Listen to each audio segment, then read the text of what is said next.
Can you still succeed at a carnivore-based way of eating or trying the carnivore diet if you don't particularly like meat? I'm Jackie Almer. I'm here to share my own story with you in this video. Make sure you're subscribed, give me a comment and a like, and grab my guide at lowertoxiclife.com. Now, I have a confession to make. Over the course of my decades on this earth, I have tried just about every type of diet that's out there. With the exception of vegan, I'm just going to tell you I like cheese way too much to have ever been vegan. But I've tried vegetarianism a little bit. I didn't succeed. I love bacon. What can I say? I've tried pescatarian, mostly fish. I love bacon. What can I say? I've tried just about all of it. But the most interesting thing is I've always said I don't really love meat. It's something that I've always consumed. And I'll be honest, at different times, there was nothing better than a chili verde chicken burrito. Back in the day, a carnitas bowl with pork and green chili and different things like that. But one thing that I did do is I gave up beef years ago. And I've shared a little bit of that story, but it really had nothing to do with health or any of that. It had to do really more than anything with a bad relationship. And I was making up a story around it. But I haven't eaten beef since I was 20 years old. None of it. And every few years I would test it, or people would say, oh my gosh, how could you pass by a steak? And I'll be honest, I would smell steak grilling and my mouth would water. But when I would taste it, I would have this old flashback in this picture of a negative circumstance. And I allowed that to take over my thoughts instead of my logical thinking and saying, that was just a byproduct of it. I was in a bad relationship, frustrated with some certain things, and a barely cooked steak and the smell and the blood and the fighting and all the different things kind of correlated. And instead of me being able to separate them, I held on to this limiting belief about beef. But when I decided to test out carnivore to see if it could heal some of the chronic issues that I was having in my tissues, as I always like to say, mine was not a weight loss journey. It was more about healing some chronic conditions that I couldn't seem to get diagnosed and I couldn't seem to heal any other way. And in fact, they started to get worse as I was really adhering to a keto-based lifestyle and substituting almond flour, almond butter, almond for everything. And now I know a little bit about oxalates and the negative role that they can play for some of us. Everybody has them stored in their body. They're toxic to all of us. Some people's body has a better way of dealing with that and excreting it. But I was consuming between 2,000 and 3,000 milligrams a day on average of oxalates between my chia seeds, my hemp seeds, all of that. And it was literally killing my body. It was overloading me. So when I made the decision to test out carnivore, I kept hearing everybody talk about beef, right? Beef, bacon, butter, and eggs, BBBE, as we hear often, or the lion diet, which is basically, beef, salt, and water, although you can use other ruminant animals. But then as I started studying and learning more about carnivore and really exploring it for myself, reading and using the carnivore diet and watching Dr. Sean Baker's videos and really studying what he has in here about the different cuts of meats, what they do, how your body absorbs them, and even, cooking guides. And I started watching all these videos and all these people talking about ribeye and tomahawk steaks and prime rib and fillets and, just roasts and all of that. I started thinking to myself, if I really want to do this, and I really want to do this the right way, or what I deem to be the right way, I need to get past, or I am choosing to get past this negative connotation and association that I have with beef. So what I did was I was already eating lamb. I was already eating bison. So those were two other ruminant animals that I was eating. And by the way, if you don't really know what that terminology is about, these type animals have 4 stomachs. They process the cellulose, all the different things in grasses. Those nutrients store in the tissues of the animal. And then when we consume the animal, we get the fiber that we need. We get all of those nutrients that are stored inside the animal's muscles and fat and all of that. So it's great for us. And that's how we get our nutrients from carnivore. That's a very simple question that a lot of people ask, but it really is simple and it's logical when you break it down and figure it out. So I decided that I was going to change my mindset.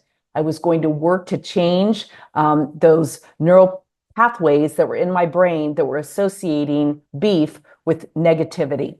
And so I went to the store all on my own and I bought a ribeye and I brought it home. I didn't tell anybody what I was doing. I waited till everybody was out of the house and I looked at several different recipes for how people cook it. I salted it. I put bacon grease in the pan. I cooked it just the way that I was told to cook it, a little bit more done. I'm still not quite to that rare or medium rare phase. I'm just going to be honest, but I'm working my way to that. And I know it's supposedly better for you. I'm sure I'll get there, but I just have to take it one step at a time. So I took a bite and I did it by myself because I didn't want anybody watching me, waiting, judging me. I didn't want to feel compelled to say, oh, it's great, if I didn't really think that it was.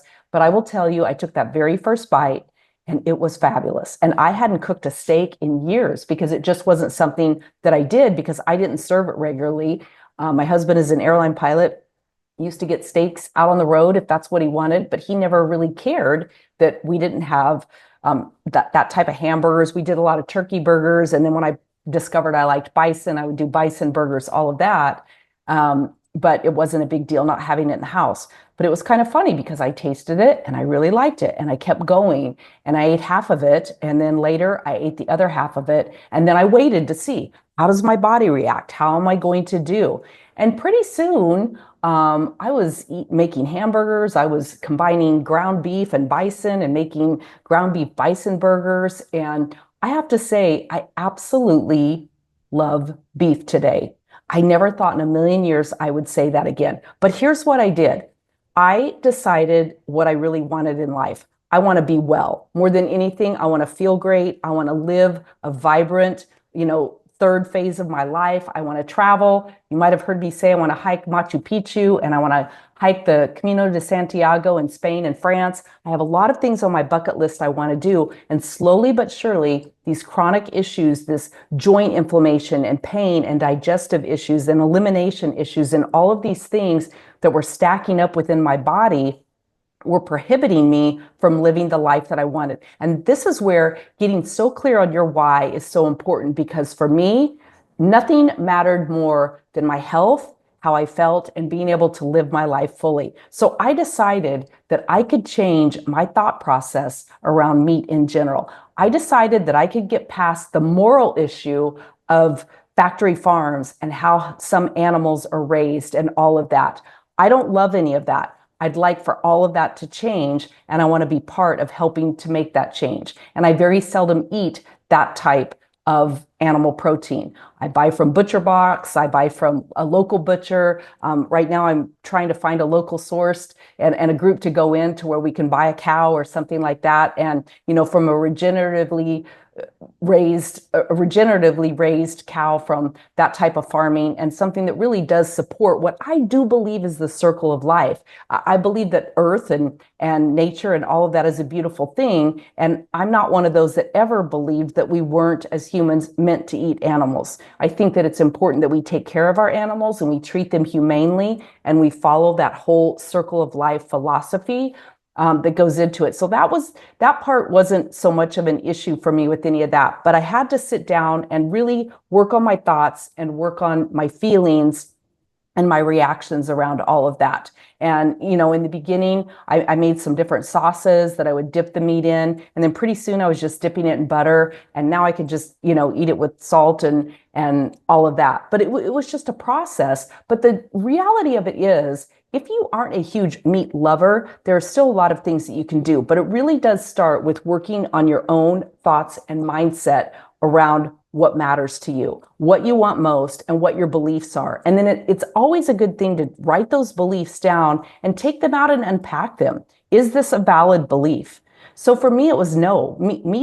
Beef wasn't evil. There was nothing wrong with it in and of itself. It had no relationship to the situation that had me being a beef non-eater or a beef hater. It was just something that I was choosing to bring the two together. For the longest time, I didn't like to handle meat. I would put gloves on. Sometimes I still do. Sometimes I'm still weird about that. But when I can stop and, calm my brain and hold on to my heart and ask myself, what is serving my greatest good?